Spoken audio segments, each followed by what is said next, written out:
midhusi mar corona. Migao mar thieth oyango ni en adier ni kwan mar ji magamo midhusi mar corona osemedore e pacho ka. Kata kamano migao no koikore mar keto badho moko mag geng'o wuoth mag oganda gi e kindeni. Director mar chenro mag thieth Dr. Patrick Amoth owacho ni pod girango matut lokruok e kwan mag jogo kendo gibiro kawo okang' mawinjore. Amoth oloso e kinde ma kwan ji ma ogamo midhusi mar corona ochopo 37 ka kwan mar ji ma opim e seche 24 gin ji 407. The numbers that you have seen are mainly people who need COVID-19 certificate for travel purposes or those who are clinically presenting with features that resemble COVID-19.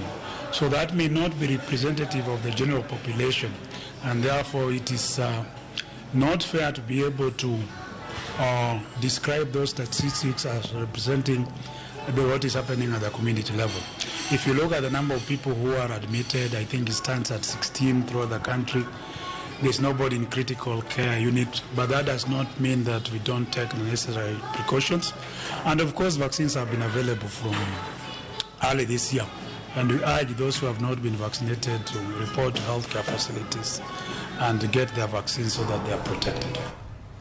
Luoro nitie ni atamalo 87 mag jo Kenya nyalo bedo ni kod tuo mar